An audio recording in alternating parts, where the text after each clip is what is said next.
Les touristes viennent ici pour se détendre et consomment comme chez eux, ou voire plus. Or nous, on n'a pas d'eau.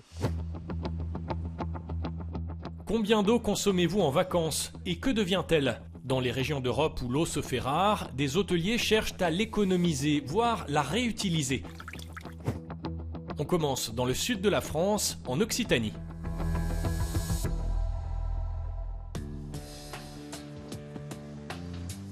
C'est la fin de la saison, les touristes ont quitté le camping Les Mimosas et son grand parc aquatique. Vous avez la piscine à vagues, le jacuzzi, le looping. Le directeur traque maintenant chaque litre d'eau puisée dans les nappes en temps réel. Chaque piscine a son propre compteur pour vérifier exactement ce qu'elle consomme et savoir où on peut faire des économies d'eau et où on perd de l'eau. Pascal Magnin dit avoir économisé 15% d'eau cet été. Il a testé des filtres de synthèse pour ses piscines. Il a changé les systèmes de douche et recyclé les eaux des jacuzzis individuels.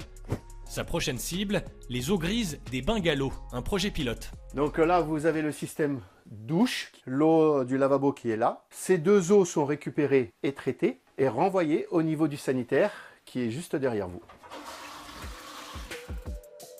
Une démarche soutenue par la région Occitanie où le tourisme représente 10% des richesses.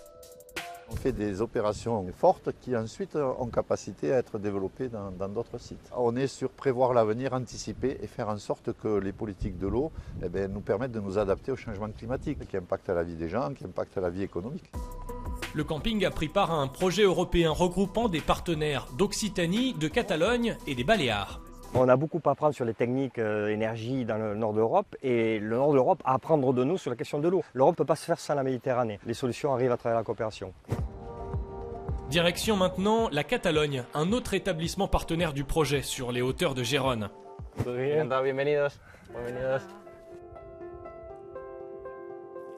L'éco-hôtel Canbook consomme environ 2,5 millions de litres d'eau par an. Plus de la moitié provient de la pluie captée sur les toits. L'eau est purifiée par ces machines, puis abondent les chambres, la cuisine ou cette piscine naturelle. Les eaux usées sont traitées dans cette station de phytoépuration. Elles irrigueront le potager.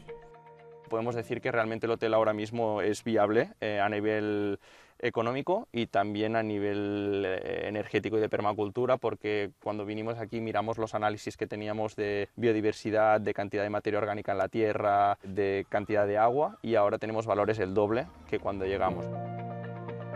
Les produits de la ferme sont servis au restaurant, les restes retournent à la terre et aux animaux, une inspiration pour l'économie circulaire des hôtels de demain.